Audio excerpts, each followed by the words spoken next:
Today is Wednesday, May 27, 2020, 4 Sivan 5780.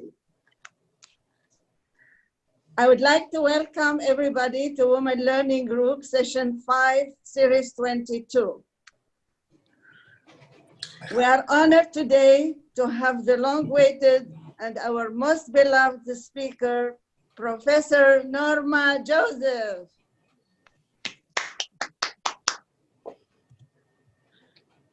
Norma has been with us since 2008 when we started our Ladies Bat Mitzvah project with Rabbi SCHACHAR Orenstein.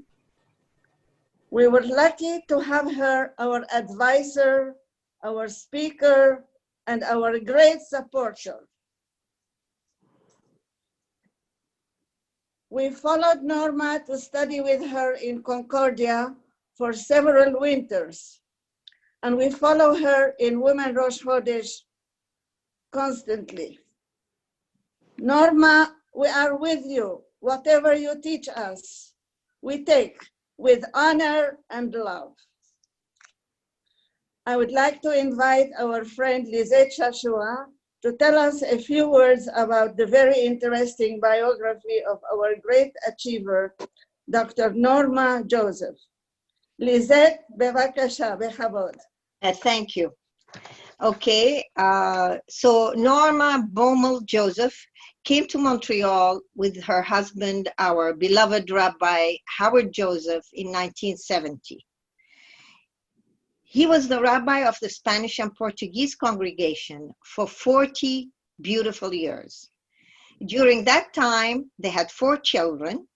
Norma earned her PhD in religion at Concordia University, where she also became a full professor. She teaches courses on women in religion, Judaism, and food studies. Her main area of research was gender and Jewish law, and the Iraqi Jewish community in Montreal. Today, as a result of these studies, she focuses on food studies and the ethnic patterns revealed. Norma pioneered civil action on behalf of Agunot and helped achieve the passage of a Canadian law to prevent get abuse. She also founded the first Women's Rosh Chodesh prayer group in Canada. We are proud that Norma is in our midst and we still learn from her. Thank you, Norma. Without further ado. Bravo, Lisette. Thank you very much, Lisette. Thank you. Now I would like to invite our lovely Professor Dr. Norma Joseph. Yay! Listen. Everybody listen with a smile, like Norma. Thank you, thank you, thank you. So first of all, I would like to thank GLADYS for inviting me to speak to you and to share some ideas and thoughts with all of you. And to thank the Women's Learning Group for its long and continuous commitment to learning and to being together, and especially for all its years of joy in learning. And to thank Françoise for making this all technically possible. Thank you, Françoise.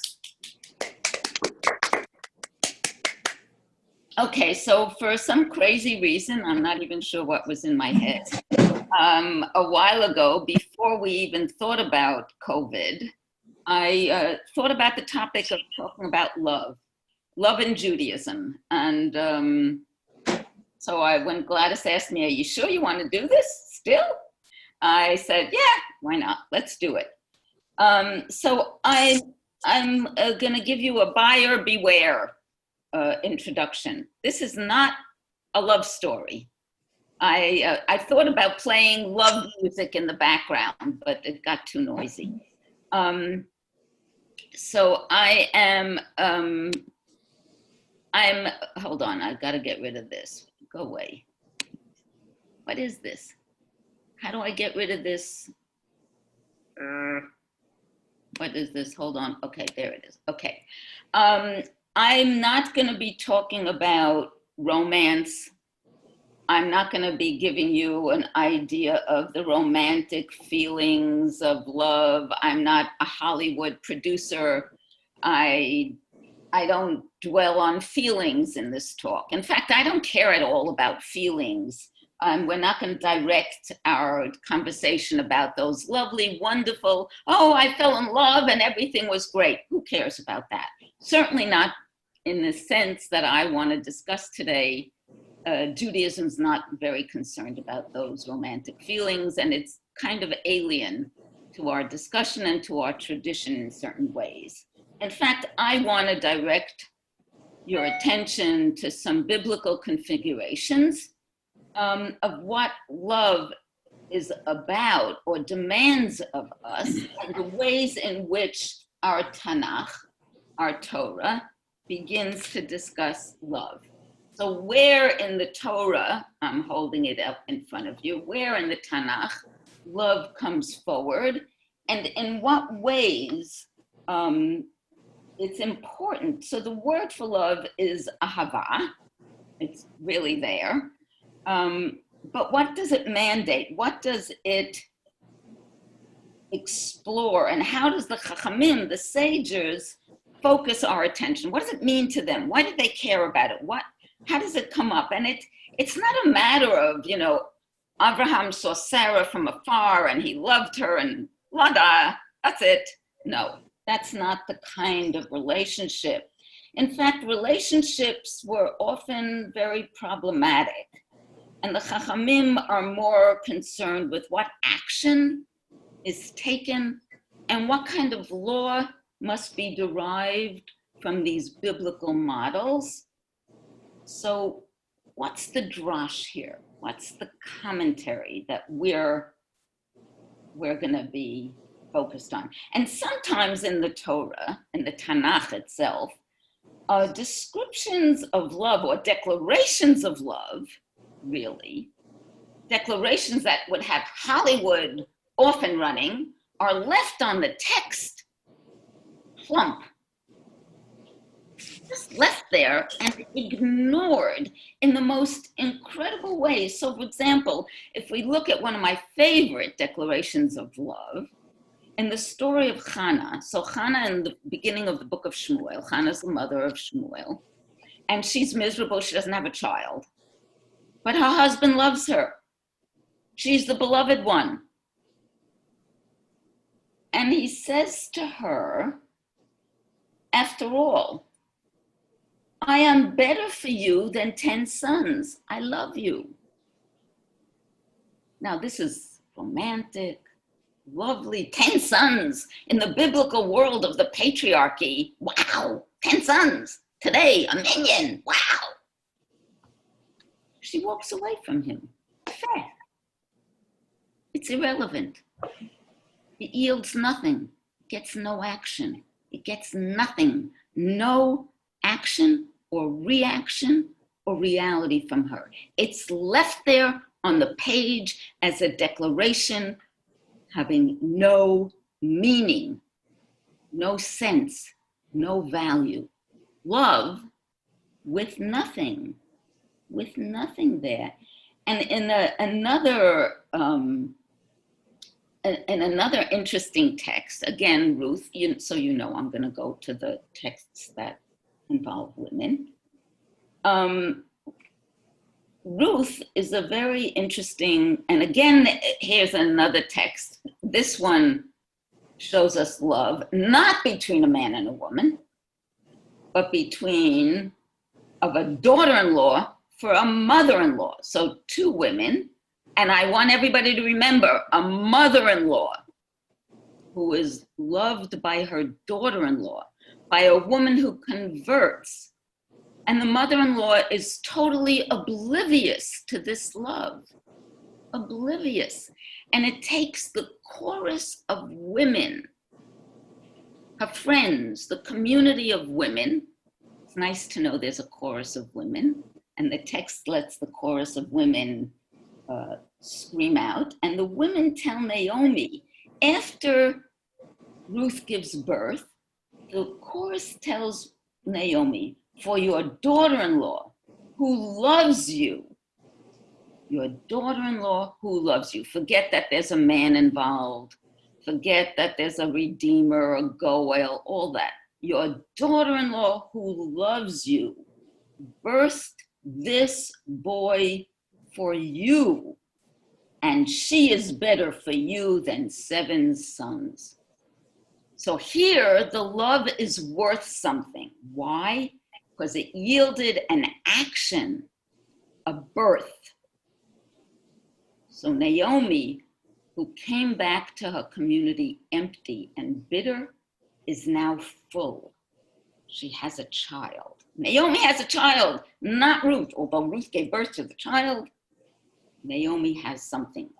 She has a child. She comes back now and is full because the love of the daughter-in-law yielded a child. So the love of a woman is here compared to 7 sons. So love that yields something, love that is worth something, has action, yields something. Plain love, a declaration of love with no action is nothing. Love. Okay, so that's what we want to talk about. What does the Torah tell us about love? What does love mean? And in quoting, not necessarily always our own tradition, I just want to quote Andrew Lloyd Webber, who says, love changes everything. So love brings change. We have to be prepared for that. We have to think about that and add that to our Torah notion of what is love. Love brings change. Love changes everything. So now I want to go back to the Torah, to the Torah and to prayer, and think about where we go in Torah to this notion of love. What is the Torah going to teach us about love, about action, about change? And I want to go to look at the Torah and to look at our daily prayer. Where do we talk about love? So can anybody think of a prayer that comes from the Torah that talks about love? Yeah, Lisette? Rachel. Shir HaShirim. No. Rachel. Yeah, what Rachel? Rachel and Yaakov. No, I'm not talking about a couple. I'm talking about a prayer. Not Shir HaShirim. So Shir HaShirim talks about love, but a prayer that we say every day. We don't say Shir HaShirim, and in fact, Ashkenazim don't say it once a year. They say it. Sephardim say it Friday night, and I want to tell you something. If our men knew what they were saying Friday night, they would turn red and blush or never say it. Shir HaShirim is an erotic love poem. She talks about her breasts being beautiful and her curly hair being like a goat's hair. Do I look like a goat? Well, anyhow, let's go back. Leave Shir HaShirim. Anybody know what prayer we say every day about love? Anybody? Somebody in the chat room? Anybody? When the men put on their tefillin, Yeah. it's like a contract between God and man. And I'm not talking about contracts. I'm talking about the word love. love. B'Shema Yisrael. I heard somebody say something. Shema Yisrael. Shema. So let's look. I prepared some. I thought it was up already. Okay, hold on. Wasn't it up already? Okay, come on, share. Share. No, this one. I thought I had it up. Oh, here it is. Hold on, everybody. Hold on. Okay, so here's. Do you see the screen? Yeah. Yes. Yeah. Yes. So in the Shema, ואהבת לרעך. אהבת את השם אלוהיך בכל לבבך ובכל נפשך בכל מאודיך. shall love. So we have a bunch of issues, questions. One is, how can we be commanded to love God? But it says twice in the Torah, once in Exodus, and once in Deuteronomy, once in Shmot, and once in Dvarim. We are commanded to love God. We are commanded to love God. Hello. Right?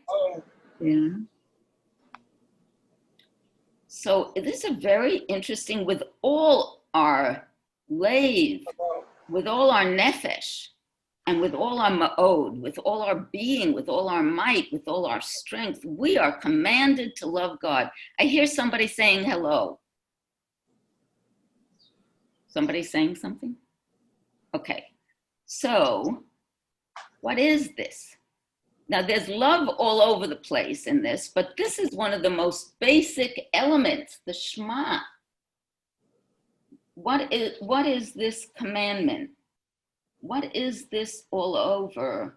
And we have to think very strongly, because this declaration of faith is one of the most important declarations in Jewish prayer, in theology, in our belief system.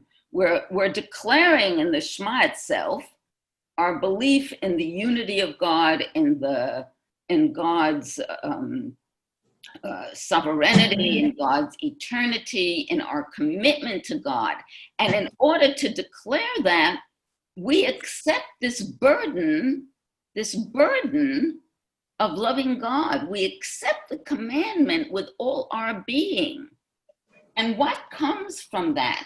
Well, the paragraph is very, very strong. What does it mean to love God? It means that the words of God will be on our hearts, and we should study them, and we should teach them to our children. And we shall teach them in the morning, and when we sit down, and when we walk on the ways, in the morning and in the evening. And we should tie them. And it doesn't say, by the way, that only men should tie them. That's all rabbinic, so I'm not going into that right now. We should tie them, we should put them on the doorposts. So you know that I just moved, everybody. And I'm busy putting my mezuzot up and making sure I have kosher mezuzot, so that these words are not just figuratively on my head and in my heart, but physically on my doorposts, so that I am thinking about God, so that my action of love of God is physically in my house. When my grandson, who's, please God, is going to get married soon because COVID is going to end, prepared his new apartment for his bride that they're going to live in, I told them, put a chumash in your house, get the Torah into the house. Not just put the mezuzot up, but put a chumash in the house. Get the Torah there physically. So we've got this ahava, this love, makes a commitment on us to do certain actions. I'm going to talk about that more, what it means, what this love, what this commitment means to us. But I want to precede my discussion of this one page before, what this means to us, one page before, in the Siddur, with the prayer that we say right before. So God is telling us that we're obligated with love of God, that we must love God. And this love is functional, it's social, we're commanded. Our actions should cause love of God. We should love God. We should act in a way that God should be loved. What? Somebody said something? No? Okay. We should contemplate. And it's very interesting. The Rambam says that we should, love of God means that we should study Torah, as I said, but also study nature. It's metaphysical and Torah. It's philosophical and everything. It's very interesting. But I always wondered, how can we be commanded to love God. So if you look the page before in the Siddur, the page right before in the Siddur, right before, there's a prayer getting ready for the Shema, which we call Ahava Rabbah. Now let's see if I don't know if I put it up here. No, I apologize. I didn't put it up on my texts. So I will read to you the Hebrew. Ahava Rabbah ahavtanu Hashem Elokeinu chamla gedola v'yitera chamalta aleinu. So it says, you have loved us with great love, dear God, and with surpassing compassion have you had compassion on us. Okay? For the sake of our ancestors, you loved us. So it's a very interesting paragraph right before the Shema. So what are we doing? It's a fascinating paragraph. Getting ready for the Shema, we say to God, we remind God, okay, we're getting ready to love you. We're getting ready to declare your love, your commandment for us to love you. What do we do to get ready? Hello, God, I'm here at your door. Could you please remember that you love us? This is very smart Jewish people who create the Siddur. So one rabbi wrote a wonderful paper in, I think it was in 2005, and I'm going to quote him. His name is Rabbi Tzvi David Rome. And he says, according to the Chachamim, that this Ahava Rabbah Ahavtanu is to remind ourselves of God's love of us. But I think it's much more complicated than that. We're also trying, before we accept this commandment that's so hard to love God, hello God, you remember you loved us? You love us. You love our ancestors. Remember, okay, so maybe I'm not so worthy. I haven't done everything I should do. I didn't keep all the commandments. I didn't study Torah enough. I didn't keep Shabbos well enough. I forgot to do this and I didn't do that. But my ancestors, they were good. Just remember, dear God, you love us. You created me in your image. Remember that. So you love me. You created me. Not only that, we have a covenant. We have a contract. We are partners. Now this statement, and this is why the love of God is so absolutely astounding. It's amazing to think about. What chutzpah to think I could love God. I could even stand there, that God could even command me to love God. What chutzpah? I love God. I could be commanded. The more astounding thing is to think that we have a covenant with God, that I'm a partner with God. And just think back to Genesis, to Breshit. Eve, Chava, has a child, names that child Cain. Ki kaniti ish et Elokim, because I created life with God. She declares her partnership with God. She says, me, little old Eve. I created life with God. I'm in partnership with God. So we are reminding God right before the Shema, Ahava Rabbah Ahavtanu. Dear God, you loved us. You love us. You will love us. We're in partnership. So it's difficult, this morning bracha. Before saying the Shema, we recite this great love. We remind ourselves and we remind God. We have this great love together. It's an eternal love. Even if we fail, even if we fall flat on our faces, there's this unconditional love. And here's where it gets very exciting, right? Here's where there's this double level, this metaphor. We as humans have a love relationship with God, but there's also a metaphor that God is teaching us love.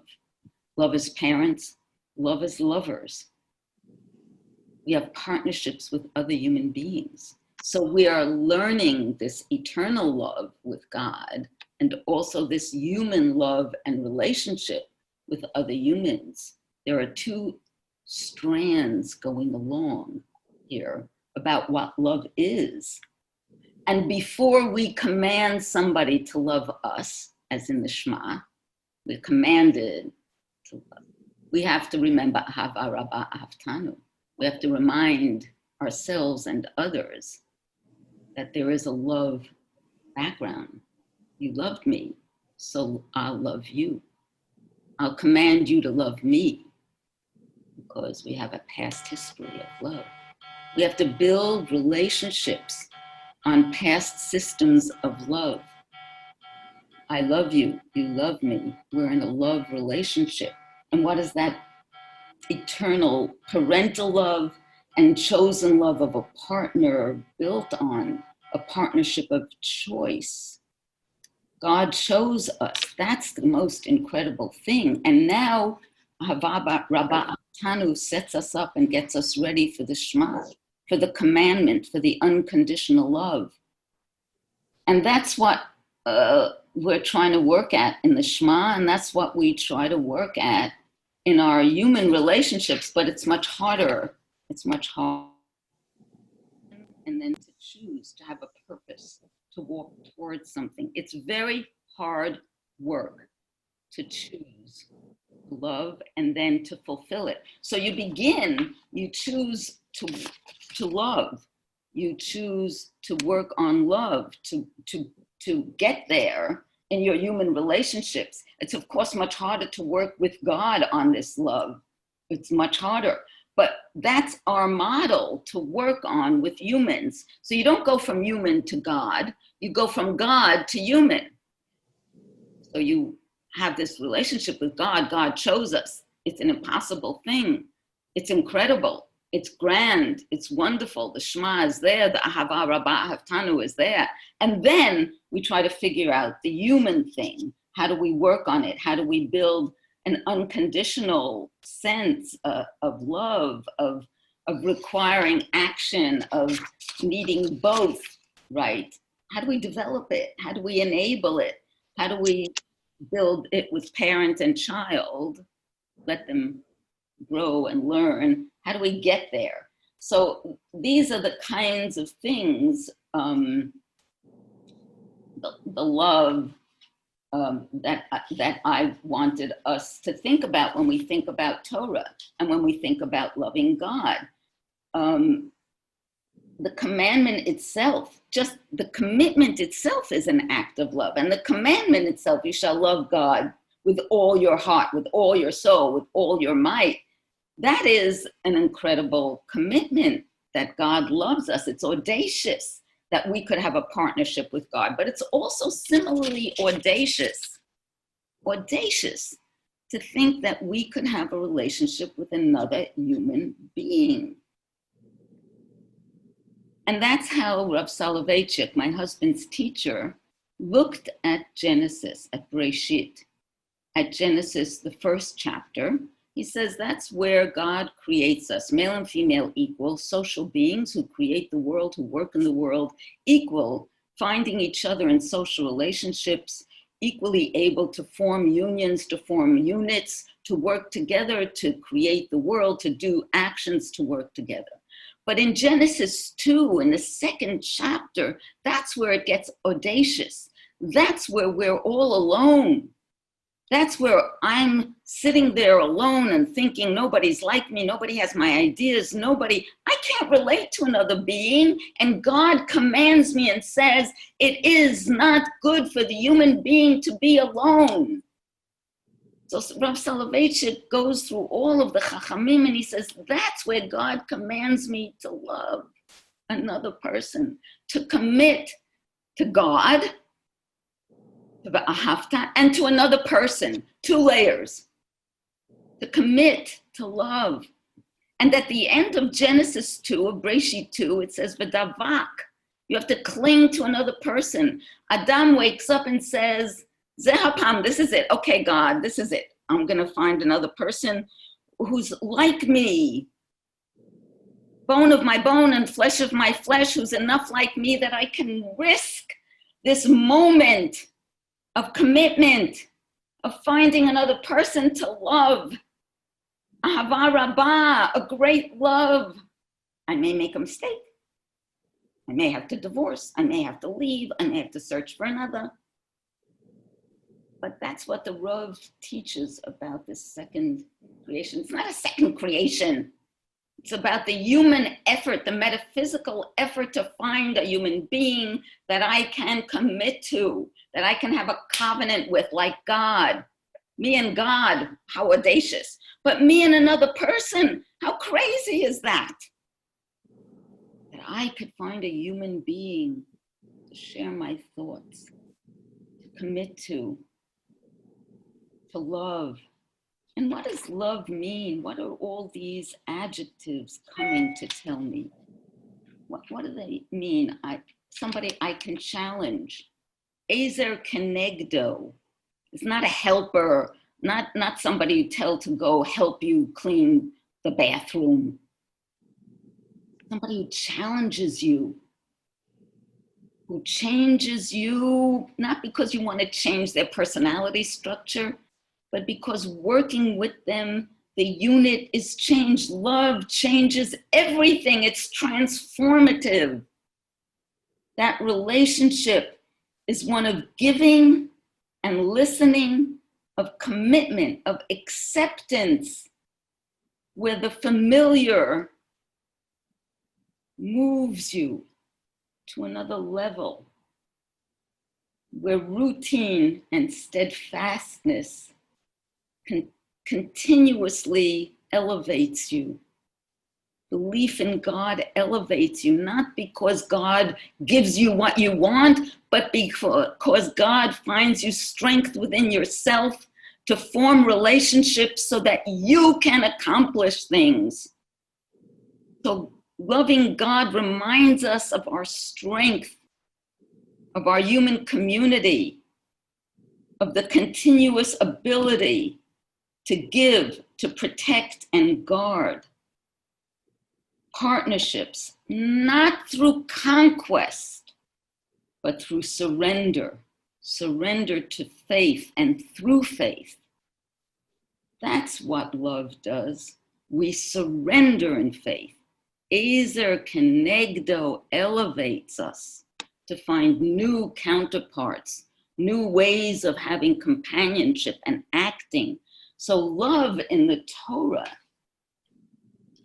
is not Elkanah saying, I'm better for you than 10 sons.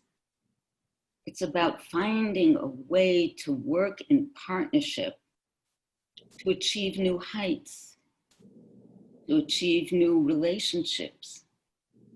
It's about Ruth enabling Naomi to leave her bitterness and find a new wholeness, to be redemptive.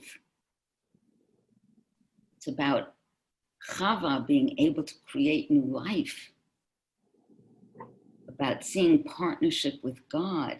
It's about Shema Yisrael. It's about finding all kinds of layers with God, audaciously, knowing that it's audacious. My God, having a partnership with God, how audacious is that? But not falling away and saying, I can't do it, I can't do it, I can't do it, but saying, okay, it's crazy, but I'm gonna try.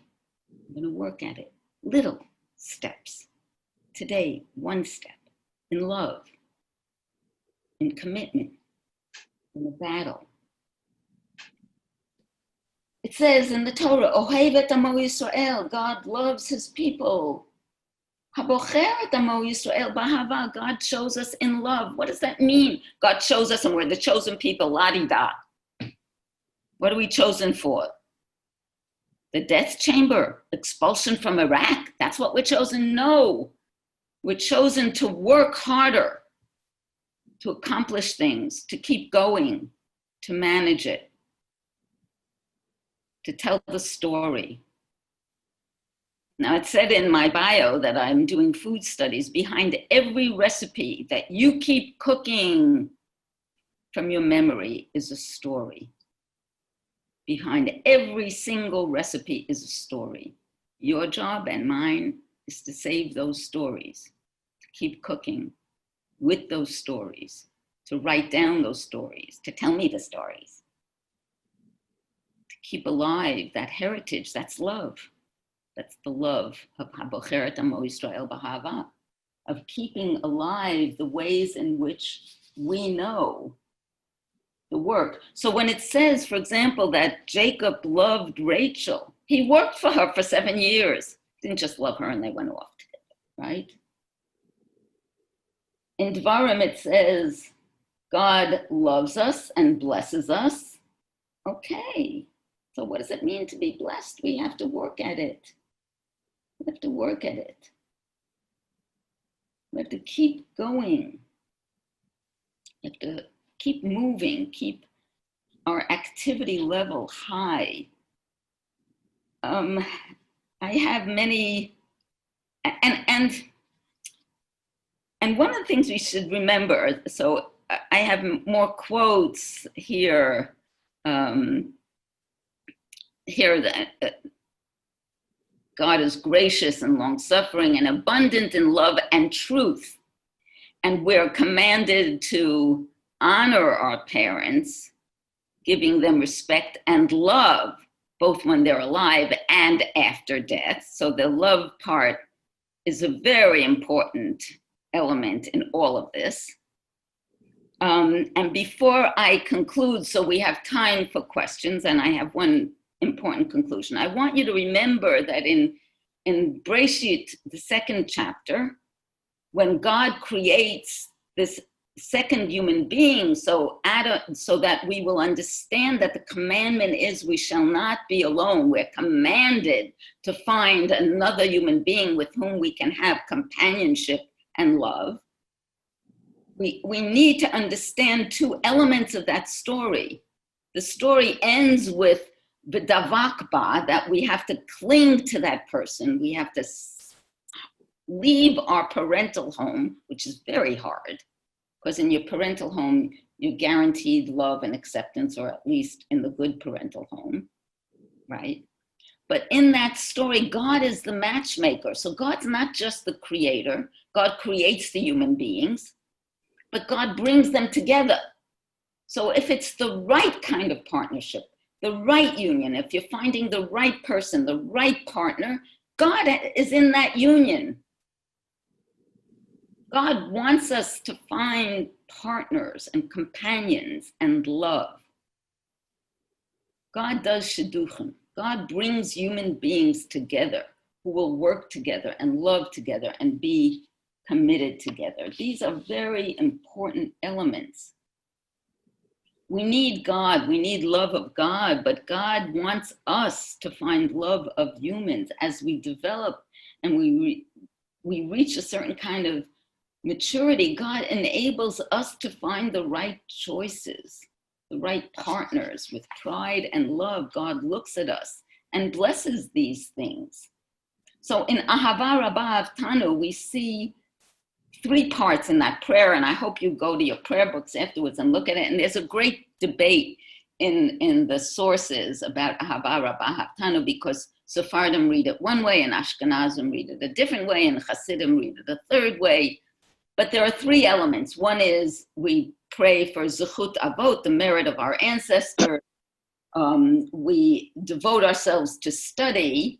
And we ask at the end that God allow us never to be ashamed, that we finish with our love of God intact, and that we're not ashamed, that God doesn't abandon us because we haven't quite lived up to all the actions and all the laws in this final phase of love and commitment, that we're embarrassed.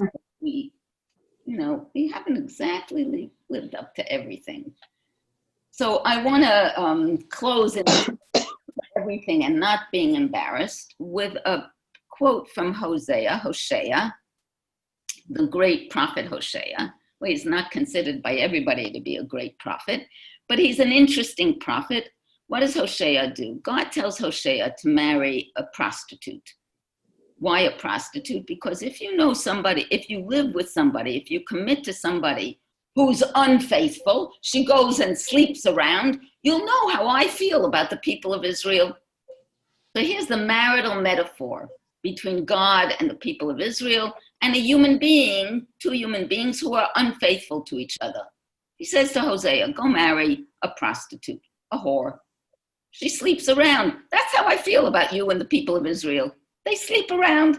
They worship other gods. So it's a very interesting, Hosea is worth reading. It's a very interesting. But in the second chapter, starting sentence 21, Hosea says some of the most beautiful, loving words. It's a poem almost. And I remember at my parents' 50th anniversary, I was asked to give the Dvar Torah. And these are the words I blessed them with, as though they needed my blessing at their 50th anniversary. And I have repeated it at my children's weddings. It is a most beautiful prayer, and here it is. Can you see it, everybody? Yes. Okay, so Hosea, it's quite interesting and powerful level of discussing what I call the marital metaphor, in which Hosea is talking about betrothal. What does it mean to be engaged in love, bonded? That's what betrothal here means, bonded to somebody. So this is not just about marriage, although I was using it in a marital situation. It's about the covenantal relationship that occurs.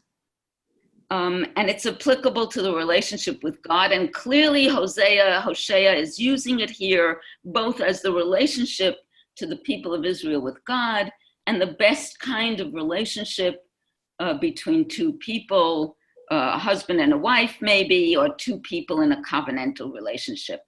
And he's using all the references here between Breshit, in the second chapter of Breshit, of what it is when one human being wakes up and says, Adam wakes up and says, Etzemei Etzamai.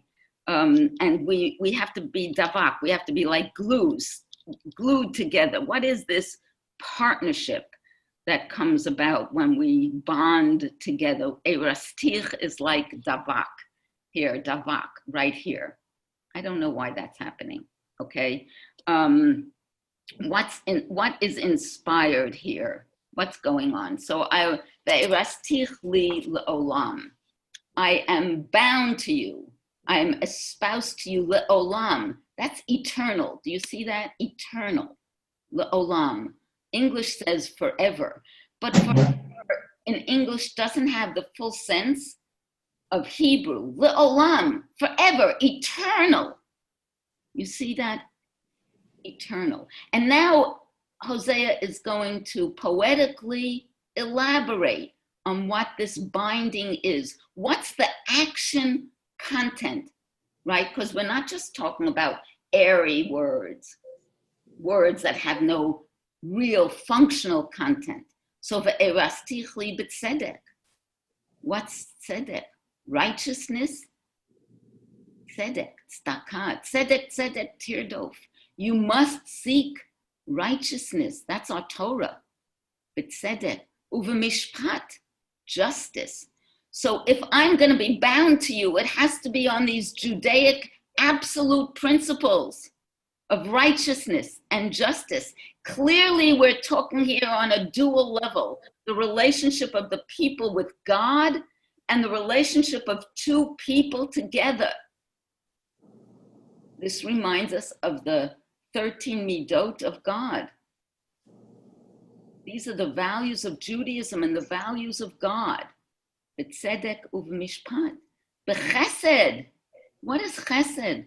Loving kindness, mercy. These are the values that Ruth brought into the story of Megillat Ruth. This is what Ruth brought to Naomi. Chesed. This is what she was praised for. Chesed. U'berachamim. Compassion. So not only do we have tzedek u'mishpat, law, justice, but we have mercy and compassion.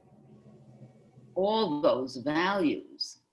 We're bound by those values. We must act on them we must comport ourselves properly if we're going to have this kind of eternal relationship. And then what? Then we'll jump it all together. We'll pull it all together with what? With faith. We jump into this relationship never knowing where it leads, trusting, having faith. Both our relationship and love of God is a leap of faith, as is our relationship with a loved one. You can write a contract, but there's no guarantee. It's a leap of faith. You can't take people to court. You can't take God to court. This is a leap of faith. And when all of that takes place,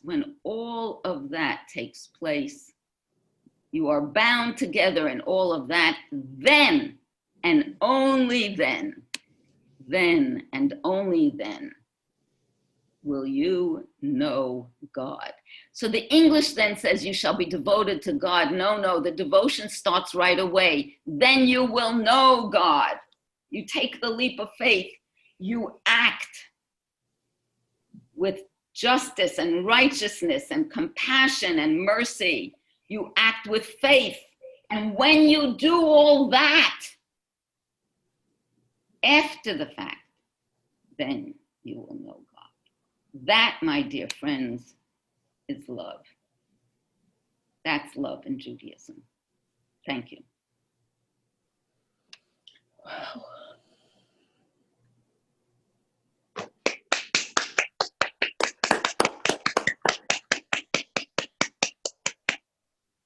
Okay, you have questions? I do. This is Gigi. Can I speak? Can you hear me? Yes. Okay, so first of all, I want to thank you for a great lecture. I enjoyed it. But I would like to make a comment about love in regards to parents and to God. As for parents, I believe there is no injunction to love, but to honor. And sometimes that means, I believe that sometimes you can't love, but you must honor, you must respect, you must see that they're fed, that they're, you don't shame them. As for God's love, it is not unconditional. That is, I once read, one of the major differences between Christianity and Judaism. So, for example, if you are a murderer and you have no remorse and you haven't changed, you are not forgiven, you are not loved unconditionally. So those are my 2 points. Love of parents, I don't think there's an injunction. It's honor, and to God's love is not, and that's, I think, a major difference between Christianity and Judaism. It's not unconditional. In French, how do you say? You're saying that Judaism love of God is not unconditional? No, God's love of us, for us, God's love for us is not unconditional. Oh, I think you're wrong. I think in Judaism, God's love of us is unconditional. Okay, I believe that I read that. I'm quite sure I did. And for example, what happens with a Hitler? What happens with somebody? Non, c'est un wagon. C'est les wagons du train. Is he forgiven? Pas cabinet. Is he loved? Wait, unconditional love is not about forgiving. You're confusing two different metaphysical categories. Okay. Would you like to? Love doesn't mean you forgive. Love is not about unforgiven. Okay. Okay, so even if you love, you still you still punish. I love my children. When they misbehaved, I punished. I love them unconditionally. When they misbehave, they suffered the consequences. Okay. Those are two different categories. All right. And honor your parents also involves love. They didn't say, I don't know that it says that anywhere, that you have to love. And I think that the fact that the word is honor means, I believe, that there's an understanding that sometimes you can't love. for whatever reason, something has happened, but it doesn't mean that you shame. It doesn't mean that you don't take care of them. Right. If you disrespect them. Okay. Right. That's correct. You're not obligated to love. You're obligated to honor, and you can't disrespect. That is correct. Okay. Anyway, I enjoyed your lecture. Thank you very much. Thank you, Gigi.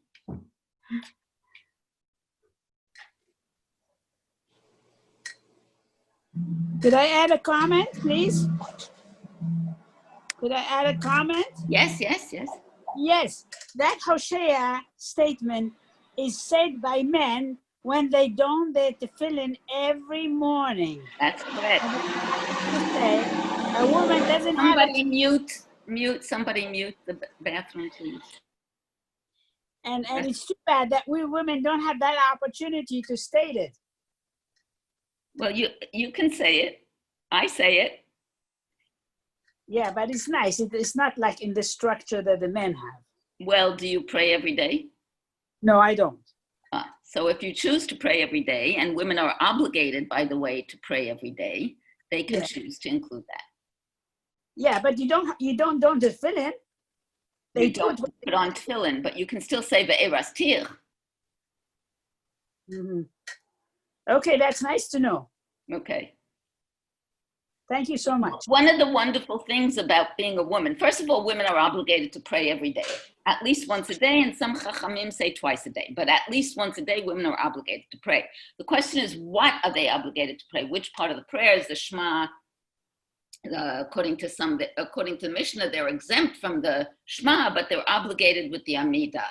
So there's all kinds of debates in the contemporary literature about what they're obligated to pray. But one of the nice things about being a woman is you have some choices. So you have choices about what to say, and you can add certain prayers that might be your favorite prayers. So saying the Erastir is choosing some nice prayers. It's just like with the Bat Mitzvah program.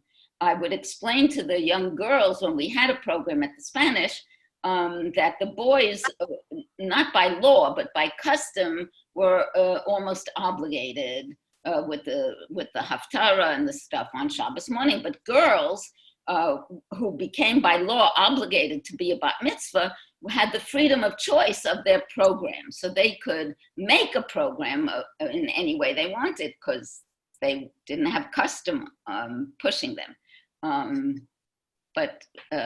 So it's up to people what they want to do. Norma, I want to tell you, I will not look at the word love in the same light since I've listened to you. It is such a deeper way of looking at the word love, which we, like you said at the beginning, it's man, woman, yeah. So anyway, that's one comment I wanted to make. And then don't forget before you leave to give us an update on the rabbi. You said you would do that. Okay, I will. And I see Albert. Albert has his hand raised. Albert, you want to say something? Yeah. First of all, thank you very much, Norma, for a most interesting presentation. I think you surprised most of your audience by turning the word love into something more Talmudic or rabbinic. So in a way, like just Rosie just said, you showed us a different meaning of the word love, which I think is a very, very beautiful remark on her part. That being said, you used throughout your presentation the term ezer kenegdo. Yes. If I'm not mistaken, the first time it's used in the Torah is in Bereshit. Yes. When God created Eve out of Adam. And he said, it's no good that man be alone. Let's give him a companion so that she would be ezer kenegdo, if I'm not mistaken. Am I right in assuming that? You're getting there. Not exactly, but yeah, that's close. So what do you want to know? Okay, I just want to know if you could interpret that. Why did God mention ezer kenegdo in that particular instance? And I'll go even further, because one of the interpretations I heard is that God created woman to be a companion to Adam, to be against him. That's one interpretation I got. I wonder if you had any comments on that. Yeah, okay, so you're using man and woman much too literally for this part of Breshit. And many people do because it's convenient and it fits modern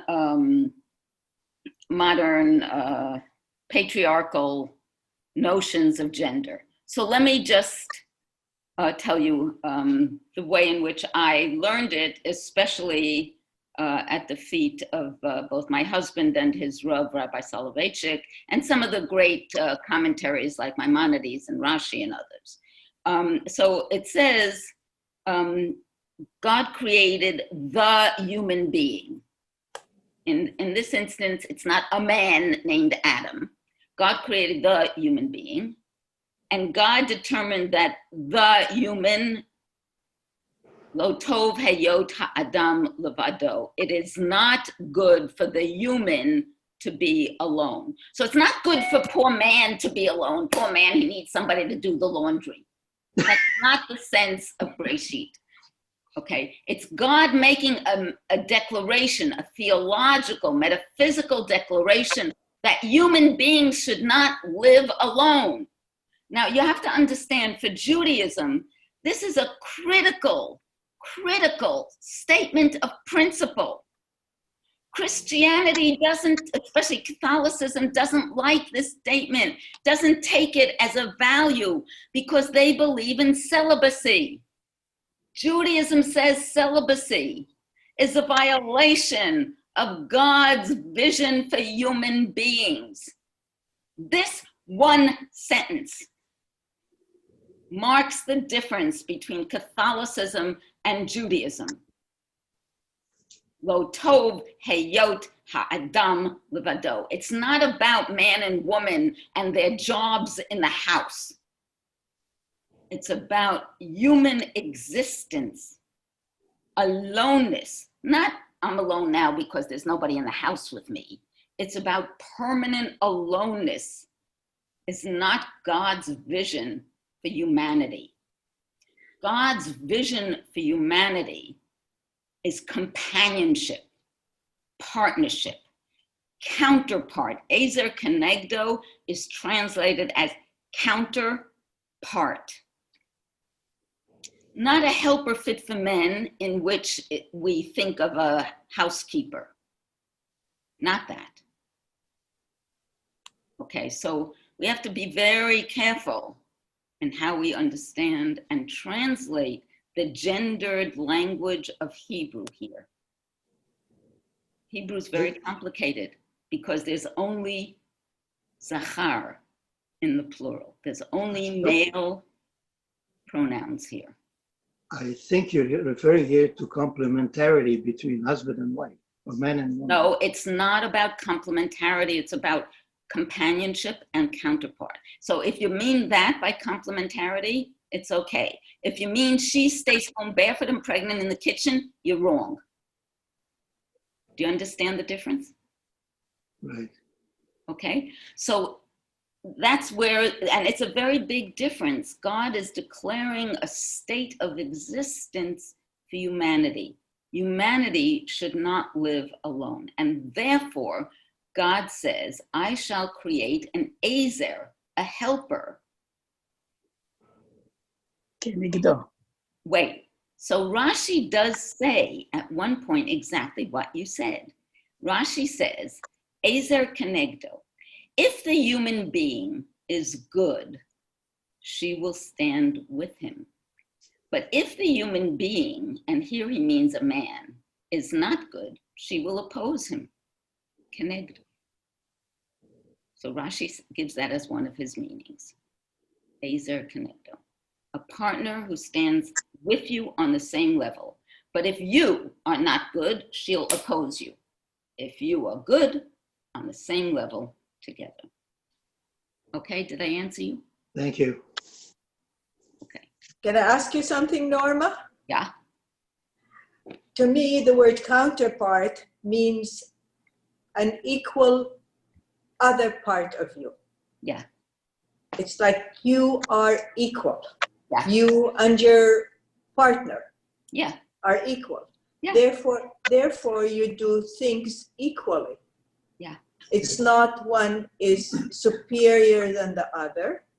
is one is a helper complementary to the other. Yes, that's the way it was supposed to be. Didn't work out. It's supposed to be, yeah. Yeah. And perhaps going off of that, perhaps we can think of this aloneness as something that is involved in a relationship that is not equal. Well, it can go in all different kinds of directions. We can't over-interpret in some ways, and then we have to also sort of root ourselves back in what Jewish tradition has made of it, right? So going back to some of the great commentaries and looking at what Maimonides says, and Radak, and Rashi, and Ibn Ezra, and Sforno. So pulling on those, I pull a lot, obviously, on Rav Soloveitchik, and he pulled on those, but he also used German philosophy. But yes, that's, you know, I'm talking here about Jewish tradition, so I'm trying to look at the commentaries and see how they interpret and understand the layers here. Yes. Okay. Question. Yeah. Hi. This is my sister-in-law's question from Mexico. She asked me to, you mentioned that love is mentioned in the Torah in those examples. She's asking if it's mentioned again in the Torah. It must be mentioned again. It's a number of times. I think in Devarim it's 22 times. In Shemot it's, in Shemot, I don't know how many. In Exodus, in Breshit, maybe twice. I mean, somebody did the counting. I'm not into numbers. I'm not a gematria person. But yeah, it's mentioned a lot of times, but not necessarily always where you expect it. And sometimes it's in weird places. So for example, for Yitzchak, when he brings Rivka into his tent, it says he loves her and he finds comfort for his mother's death. That's so weird, right? He loves his wife. She brings him comfort of his mother's death. But in each place, there's a mention of it, and the Chachamim discuss it sometimes and sometimes not. How does Abraham show love of Sarah? He buries her. So that's a very traditional, biblical account of love. If you love, you act accordingly. How did he show love? He buried her properly. He bought the ground upon which the Ma'ara, the cave, was, and he buried her. That's how you show love. You bury somebody properly. You act with love. You don't declare your love. You act with love. You do things that show love. How did Jacob show love of Rachel? He worked for her for 7 years. You act. Actions count. Actions that show justice, that show compassion, that show mercy, actions that bring God into the world, that are redemptive, the way Ruth was redemptive of Naomi. Those actions, that's love. Yeah, but there are a number of cases in the Torah. Is it mentioned in the Talmud as well? Well, they discuss the conditions of love, but the Talmud, yeah, it brings it. It's not, but the Talmud's not worried about this metaphysical relationship of love. Some of the commentaries are more involved in the philosophical. The Talmud is very much, concrete. Norma, can I ask you, can I just make a comment? I learned somewhere, I don't know where it was, but I think Rabbi Sachs, he says the very first time the word love is mentioned in the Hebrew Bible is when God tells Isaac, take the son, Abraham. The son whom you love. Whom you love. Yeah, it's the very first time. Is it? Is that the first one? It is one of the times. It may be, I'm not, hold on, I gotta look up my sources here, my source sheet.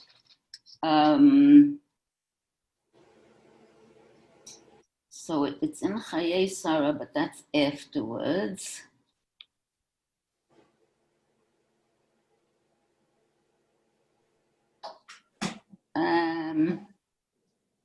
It may be the first time, and I wouldn't second guess Rabbi Sachs. Yeah, so it's in the 22nd chapter, first sentence of Breshit. I think it is the first time. Yeah. I really, really, really appreciated everything that you said. The first part of your speech, I was on another Zoom meeting with my office.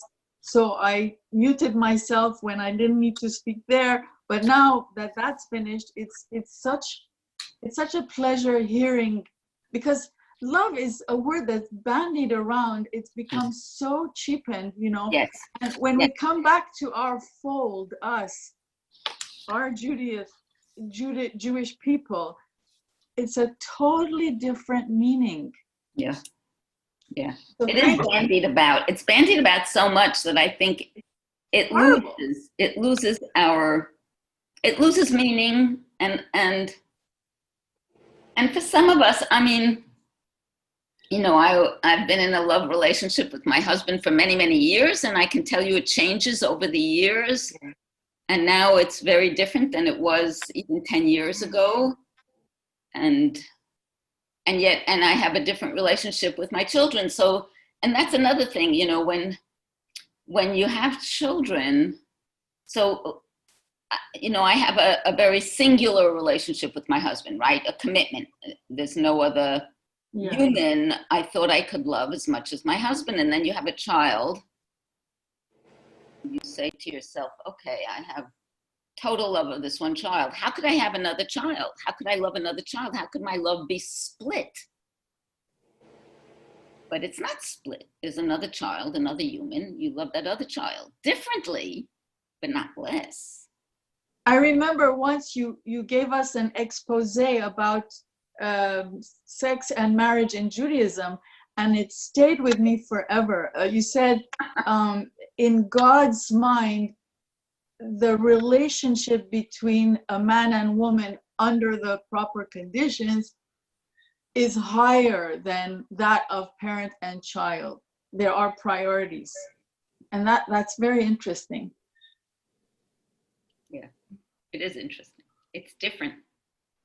There's one Talmudic statement by one rabbi in the Talmud who says, when a man and a woman are fully in love, committed and all of that, they can live on the edge of a knife.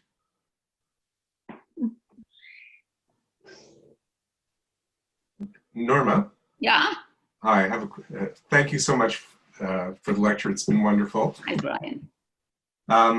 The statements that I'm better than 7 sons or 10 sons, are those absolutely meaningless in the eyes of the Torah? Do they have some value? No, in the eyes of the Torah, they're not. The question is, because the Torah doesn't, according to our understanding, right, of text, and according to the way the Chachamim interpret the text, there's nothing that's meaningless in the text, even a dot, right? Everything can be interpreted. So they're not meaningless. The question is, what meaning do we derive from these statements? So when Elkanah says to Hannah, my love of you is worth 10 sons, and she walks away from it, what's the Torah telling us?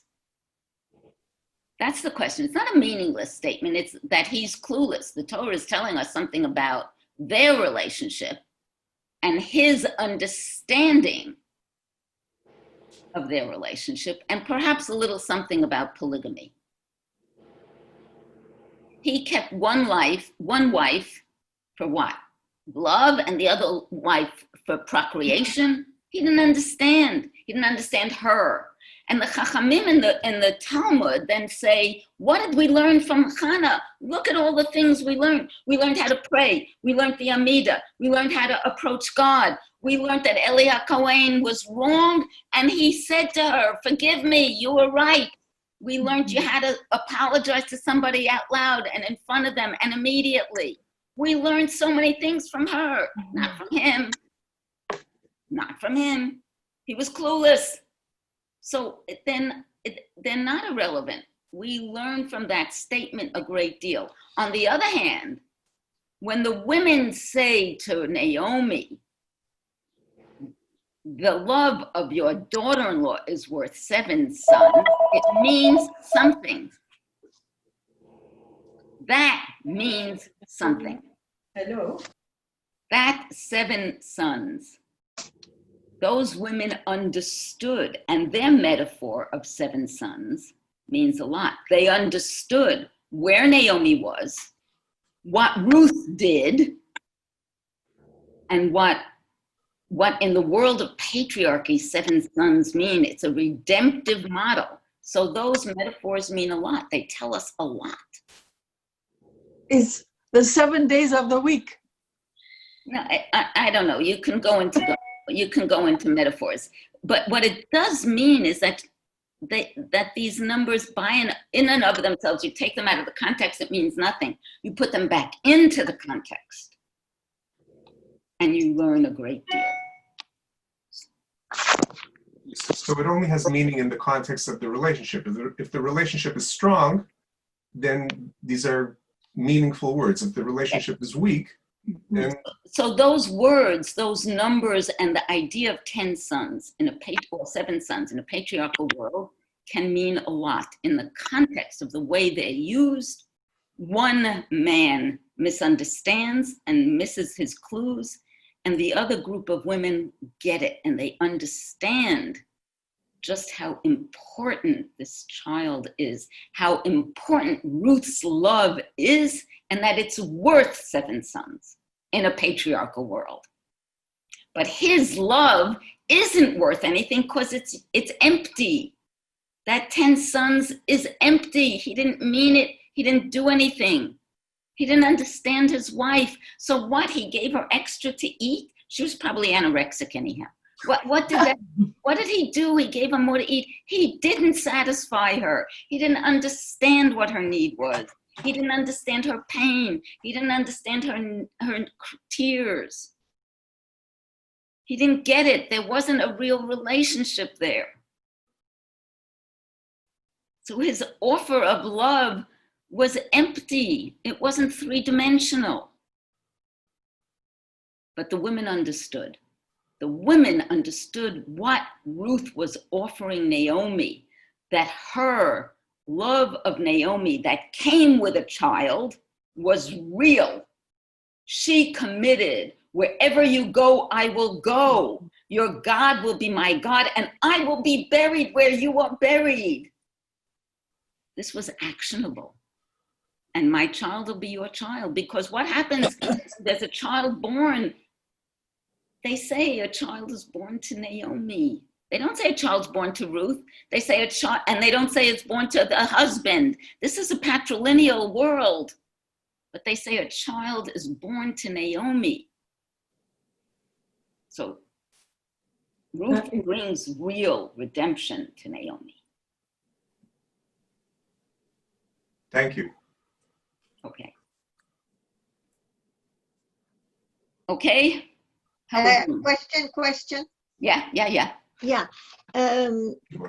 You mentioned irastir, unfortunately, I don't know what it means. It means betrothed in English, which means to be tied together, bound together. And you said we can today say we call it engagement, but in the biblical times and in early rabbinic times, the betrothal was a complete contract, and breaking a betrothal was worse than breaking a marriage. It was totally bound together. But you said we the women can say the irastir. Where do we find that prayer? In Hosea, in the Bible, in the book of the Tanakh, you get a Tanakh in Hosea, 2nd chapter, 21st sentence. Thanks. I wrote a chat, but I want to always honor Norma. Okay, so let me tell you something, all of you. If you all are on computers or iPads, so you don't have to, I'd like you to go out to a bookstore and buy a Tanakh, but if you don't have a Tanakh, then go get, how can I show you this? go get the site called Sefaria. Can I write? I don't know if I can write. Can you write on this? Yeah, well, I can write it in the chat for you. Okay, so write in the chat Sefaria, Sarah. Sefaria. When you pointed it out to me, it opened a whole new world. Thank you. Right, so the Sefaria is this incredible site. You should all donate to it because they need money now, especially. So sefaria.org is a wonderful site, and you can get access in English and in Hebrew to the Tanakh, to the Talmud, to the commentaries, in Hebrew and English. You can get incredible resources, and they're wonderful. They're very helpful, and you can get everything online, everything.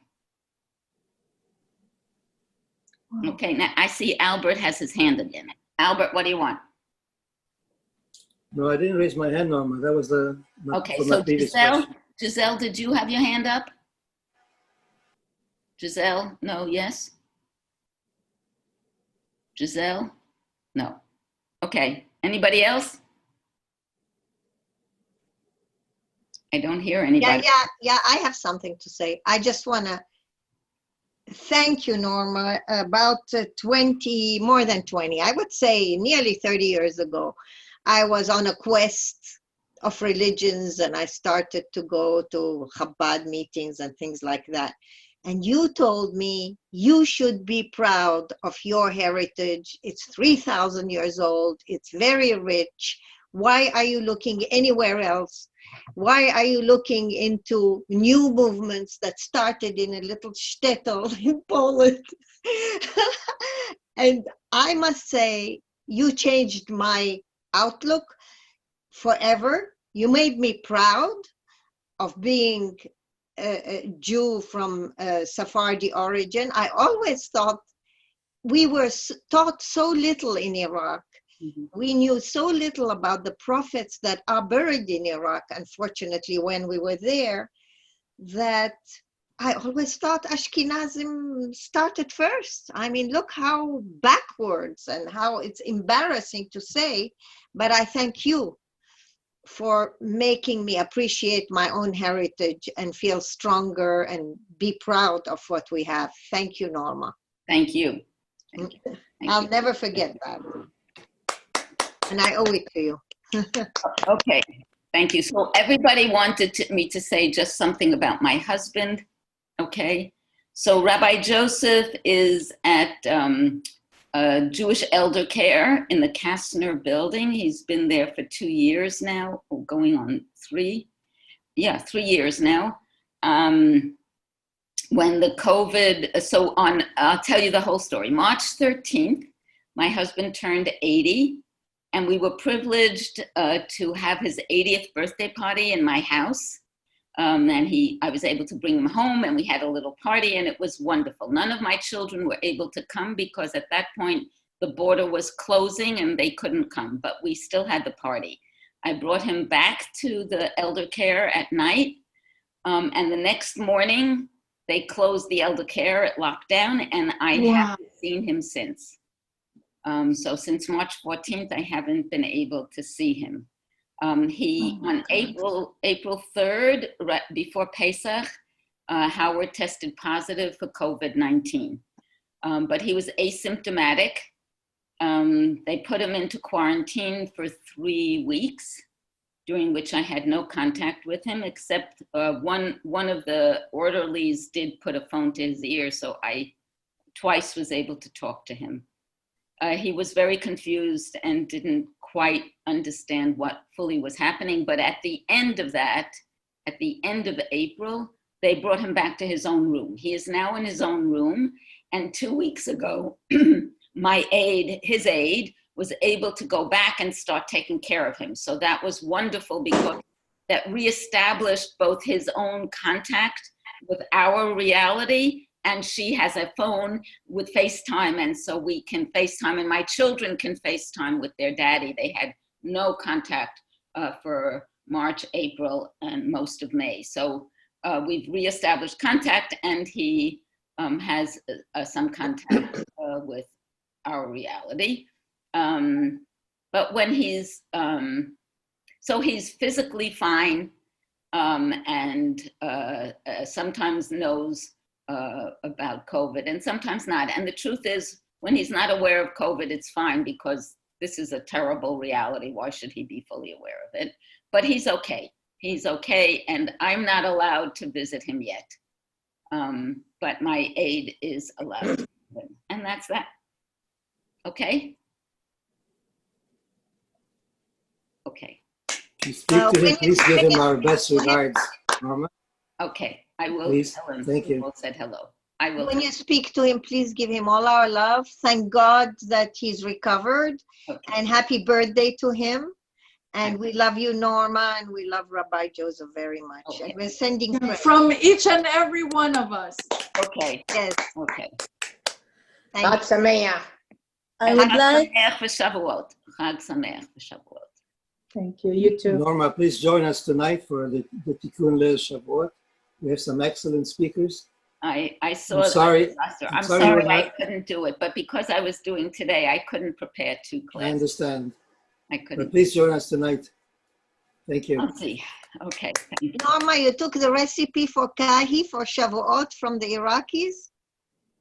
Which recipe? For kahi. We make kahi. No, I didn't see it. Oh, I don't know. I'll try to send it to you. It's send on it to me. Facebook. Kahi. K-A-H-I. Kahi. I don't do Facebook. I don't trust Facebook. I don't do Facebook. I don't do Twitter, and I don't do Instagram. I don't trust those for protecting my privacy, so I don't do them. Well, I don't know if anybody has a recipe for kahi to send to Norma. Norma, you are collecting recipes. This is the most please important. send it to me. Please send Yeah. it. Anybody I'll who has try. it, Okay. send it. Okay. Okay? Thank you. Okay. I would like to thank Norma enormously. We usually learn from Norma, but the way I say it, Norma transformed us. We don't only learn, but we become different. We get a lot of thinking about ourselves and a lot of self-confidence, and we learn so much. We usually recite the Shema Israel. We even, most of us know it by heart, but we never thought about the meaning. It has such a deep meaning, and we needed Norma to get us to be aware of it. Even though we know Hebrew, we never think of the meaning. And it is such a deep meaning to love God, and the same way we have to love each other. It gives so much to ourselves that we feel we are not alone. We are connected with people, and this is people who love us, and we love them. And this is what gives us the strength to live and to perform and to do a lot of things. Thank you, Norma. You are amazing. We never stop admiring you and love you. And you give us so much. In fact, you have a lot of input in the Women Learning Group. You have been our speakers for a long time. And you advise us a lot when we did the Lady's Bat Mitzvah. Every time that when Rabbi Ornstein and I were planning something and we get stuck, I tell him, go ask Norma, she will tell you. and then he tells me what Norma said, and we went accordingly. So you have a lot of input with us, and we always were proud to follow what you taught us. And we wish you and Rabbi Joseph long life and happy and good health. Amen. Thank you so much, Norma. Thank you. We love you. We hope to see you again and again. Thank you. Thank you. Thank you. Thank you. Thank you, Gladys. Thank you. Thank you. Bravo, I want Gladys. to thank Françoise. Thank you. She did Thank a you, great Françoise. job. She trained all of us how to go to the Zoom, and she takes a good care of our posters made always by our Sandra Kuku, and Françoise put them in Shabbat Bulletin and all the thing that we plan, she always put them and how to reach them. And she always record our Zoom sessions. Yes, thank you. You can later see the video, whatever all the good things we performed today, you will be able to see it. Thanks to Françoise and Mark Perez, who will put them on video, and we would all enjoy them. Thank you again. Most of all, we hope thank to you see you many, many, many times more. Thank you to Gladys, who's been organizing this program for so long and has done such a terrific job. Gladys, for doing all this work. Without you, it wouldn't happen. Thank you. Thank you, Albert. Thank you for your help always. Okay, bye. We love you, Norma. Thank you, Norma. Thank you, Gladys. Thank you. Bye-bye. Bye-bye. Thank you. Bye. I enjoyed See you very again. much. Bye.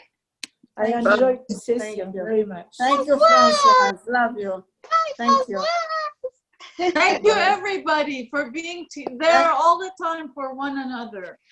Thank you, Sandra. Where is your hair?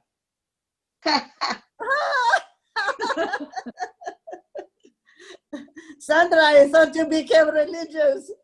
No.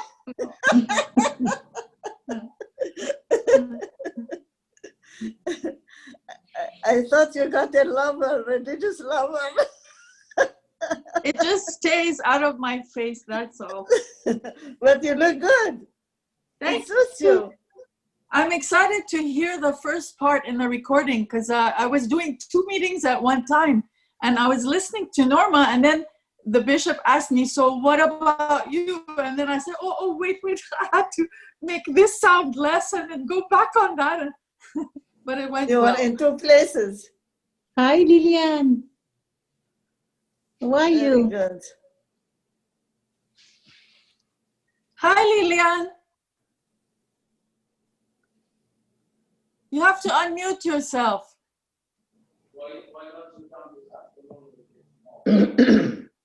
Hi, Amy. Well, everybody, unmute yourself and we want to see everyone. Hi, Gladys. Hello, Thank Juliette. Thank now you. You know how to do it. I enjoyed very much. Bravo, like it very much. bravo. Very good. Always happy to see you. You have a nice picture behind you. Gladys. Oh, well. But we prefer to see you. Thank you. Me too. I'd like to see you Gladys. Hello. Hi, Amy. Hi. I miss you Hi. all. Hear me? I wanted to ask a question. I wanted to ask a question, but I was muted. I didn't know how to unmute myself. Liliane, the red thing, push on it. Oh, I see you on, but you don't see us. On the top of your screen, there's a little microphone. And it says mute. And it says mute. Yeah, touch the top of your screen and you'll see the little symbol. I can see it. Didn't I see Liliane's name? Is Liliane here? Liliane Moshi? Liliane, hi. You see her? Is Liliane here? Andre, I didn't see you. Where are you? Yeah, she is. Because yesterday... She's here, but she doesn't know how to unmute herself.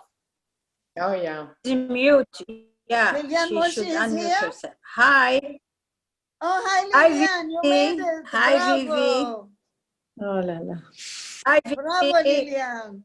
Hi, Evelyn. Evelyn is my neighbor. Hi, Evelyn, my neighbor. Hi, neighbor.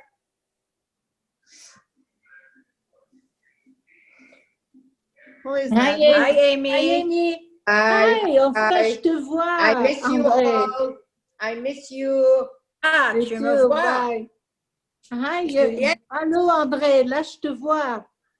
Hello, I got I'm happy Juliette Juliette is very here. much. Where is Liliane? I helped her Liliane, to get Always. There she C'est is. grâce à toi que j'ai pu assister à ce meeting.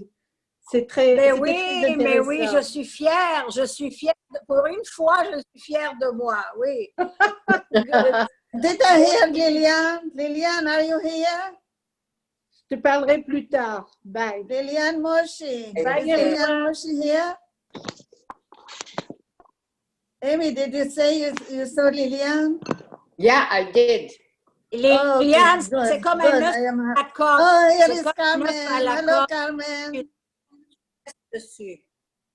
Hello. Tu vois l'œuf à Anybody la coque else? en Show face de yourself. Say something. Say something, all of you, so we can see you. Okay. Yeah, See you well. next time. I love everything last week and now I enjoy it very much. Very good. Oh, next week also we will have a very good thing. Yes. I hope everybody is enjoying the program. It's culture and the music and dance and seeing each other, and we do what we can. Next week, you know, we started the program with the music with Rabbi Ornstein, and we are ending it also with the music. Next week, it will be Cantor Ben Lolo in charge, and he will have all the musicians, Jewish musicians who are of this recently. And you have all the names in the poster that I sent you. They will be of Leonard Cohen and oh, nice. And a lot of those singers and musicians that are recently, that we know them recently, and they are very famous. So he will put their music. Besides him, he will sing himself. It will be very, very nice. And that would be, we will celebrate the end of our very successful, I hope you like it. You know, Series 22. Hi, Sandra. And thank you to Hello. Sandra for all the beautiful posters that you see. Yeah. They are all Hi, made Sandra. by Sandra Cuckoo. Bravo, Sandra. Gladys, Thank you very much. Did you have your hair cut, Sandra? Yeah. Did you Ben have a Lolo, haircut? doesn't matter. Ben Lolo, I introduced him to Craig Morrison. And then he did a concert with all the music we're going to hear next week in his old synagogue. They had 750 people to come and watch. Now he finds it an opportune moment to play those same songs, only it's not Craig singing it, it will be him. So it's really not to be missed next week. Well, yeah, everybody make sure to come to join us next week. If you cannot come, I will send you a taxi. I own now a company of taxi. And it will be free. I send to everybody. You just call me and it will be at your door. And to bring you to us. So, we will bye, have... everybody. See you soon. Bye. I have a Bye, fun Juliette. Thank you. Thank you all for coming. Thank you, Andre. Françoise. You did a great job, Françoise. Thank you. Not only you record us, you operate the Zoom, you bring us together. Bye, Thank you. Bye, everybody. Thank bye, you, bye. Gladys. Bye, Sandra. Working from the house, Sandra. Oh, we I have to go see Vivi. shift and command. No, I'm muted. I'm back. Hello, Vivi. We see you. Yeah, I work from the house. Then We I hear hate all your all- secrets. Yeah. Anyway, but I got Juliette, was good. pourquoi c'est Oui. écrit la presse? Juliette, pourquoi c'est écrit la presse? Oui, pourquoi? iPad de Juliette, la presse. La presse. Je vois ça dans le coin. Pourquoi j'ai ça? Et pourquoi c'est la presse? Ça te rend très importante. Ah, oh là là. C'est comme si je suis journaliste. Mais elle est importante. Je suis journaliste. Elle est très importante. Where is Carmen? C'est contre ma volonté. Carmen, say something so we'll see you. Who? Okay. Carmen, where is Hi, Carmen? Gladys. Ah, I Carmen. hear- oh, lovely. Nice Very to see you, good. You everybody. look so wonderful. We're having You all look good. Hi, Nice to see you, Carmen. Thank you. And I didn't see Lilian. Lilian, say something and we will see you. There, she's here. Why we don't She's see here, Lilian? Say something again, Lilian. Well, move your screen. Move your screen. You will see her. Hey everybody, tonight I was can move asked it. to speak on a topic for Shavuot, so I'm gonna be there online at 11, from 11 to 11:25. So I would love to have you guys listen to. What time does We it will all start, be the whole there. thing? The It whole starts thing, at I think 7:30. there's an English and there's a French section. I'm in the English section. I'm can't sure get they'll the voice record the back? whole What thing, but if happened? you want to see it live, I'll be there in the English section at 11. Just go Hey, to Jack. the email that the synagogue sent and you can click on the link. There's a different link for English and there's a different one for French. I have the voice. Yeah. Yeah, you will look at the link and you will join whatever you. When are try we to join. going to Rockland? Everybody, I when see are we Lilian going to now. Rockland? Yeah, Lilian, I see you. No, Hi, I don't see Lilian. her. Yeah, it's me. You look wonderful. Vivi, when are we going? Wow. Première moisson.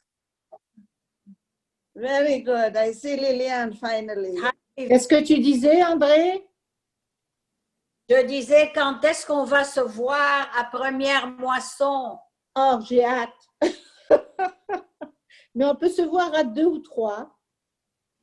Mais pas, on ne peut pas s'attabler. Oui. En tout cas, bientôt, bientôt, si Dieu veut. Hi, Evelyn bientôt, Shaheen. oui. Ah, I didn't hear you today. Mais je me demande pourquoi c'est Evelina. marqué la presse chez moi. Yeah, I see you now. Evelyn, we can't hear you. Evelina. Evelyn, how was it at your daughter's yesterday? Here, Carmen. Evelyn. Okay, I want to see everybody. And Vivi looks nice. I like her hairstyle. Who? I like Vivi's hairstyle. Yeah, Vivi is Vivi's. beautiful. Yeah, look at her. Thank you. Thank you. The nice Yeah. style. Yeah. Nice. C'est beau les cheveux courts.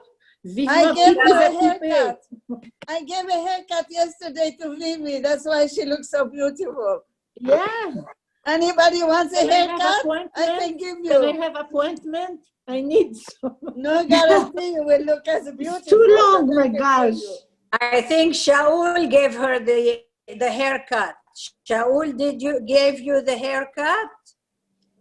No, she does it by Yeah, herself. Shaul. No, No, she does it. C'est Ah, vrai? you cut it Yeah, she yourself? does. She cuts herself. Vivi cuts her Aye, hair by aye, aye. herself. It's true. Vivi cuts her own hair. Ah, okay. Hello, Carmen. Hi, Hello. Gladys. Wow, That was such a nice. beautiful. You look so good. Thank you. That was such a nice session. We had a really, really good time. We really enjoyed it. She's amazing. That's Norma. right. You Not are on- amazing, Gladys. It's you who makes everything possible for Yeah. all of us. Yeah. Thank you. That's But right. I have nice team. I have all of you. You encourage me, you support me, so I bring you all the good things that you love. Okay. Thank you. You never want to take credit for anything that you do, but without you all these years, we wouldn't have had a women's learning group. Thank you. Thank you. Bravo. Thank you. Thank you. Thank you all. Thank you. You know how I feel? I feel How we're whatever all is good meeting for each me other. is good for you. We're all meeting each other and seeing each other. I It's just feel we like we're all like the same things. That's why I get confidence and I do it. That's it. You're right. Otherwise, if I don't have confidence, I Maybe- wouldn't be able Maybe to. 2 weeks time. I feel whatever Maybe in I 2 like, weeks time, whatever good for me, good for all of us. Première moisson. Yeah, you're right. It's true. This is how I do it. Première moisson. Yeah, well, Yeah. we don't need a In moisson. 2 weeks time. We are getting together. We are getting Yeah. through Zoom. Yeah. I'm happy, Okay. Lilian. Yesterday at night, I explained to Lilian how to do it. So it worked, Lillian. Wow, I am so impressed. Imagine me who needs help each time. Yeah. I helped Lillian yesterday night. And And Lillian, I have bravo, you did and it. I have Julie. And me, I have Andre. She helped me a lot. You had Andre, right? I can do it. Okay, if we can help each other, nice. It's also good. Play soft guitar music. Wow. Qui c'est qui parle? Carmen, you look so nice. You have a beautiful background. Oh, really? That's my living room. Beautiful background you have. Thank you. I wish I could invite you all over and we could all have a nice potluck lunch one day. We will. One day. We will like we used to do before. Everything will go back to normal one day. Yeah, we will. Now I want to see, where is your hair? Here. Wow. Sandra, we are wearing very nice. It's got Andre, you see my hair? Wow. Yeah, I see it. Wow, that's amazing. That's amazing. I don't think I've had long hair like this since I was a teenager. So it suits you. Me too. Thank you. It suits So you. Gladys, we have a new reality now.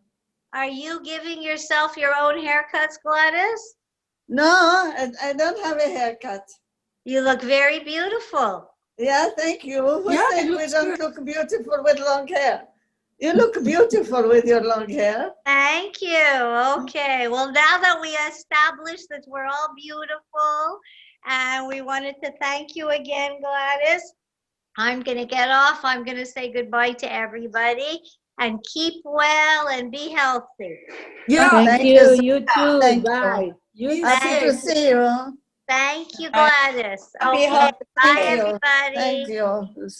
I am happy we are enjoying it, and I'm happy we are able to do it. I didn't know I would be able to do it because I didn't know I would be able to use Zoom.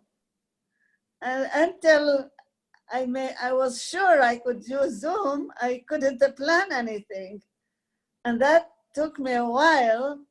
My grandson tried to teach me.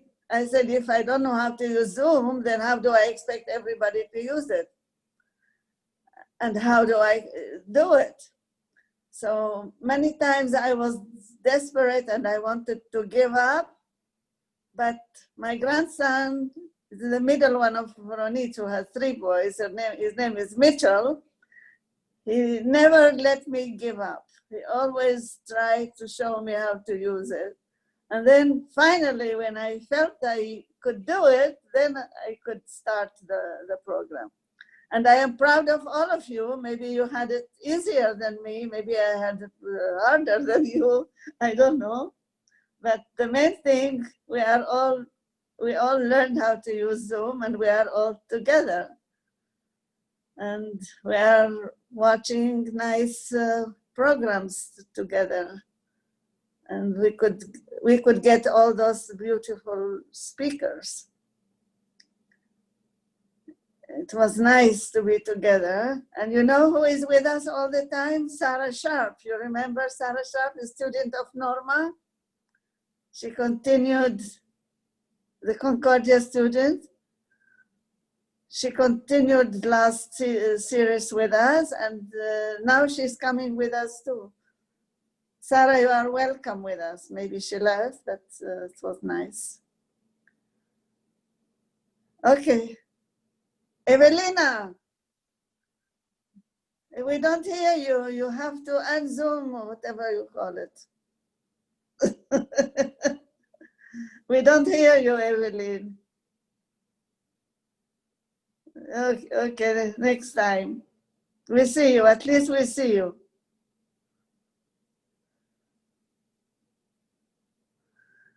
Okay, à la prochaine. I want everybody to come next week.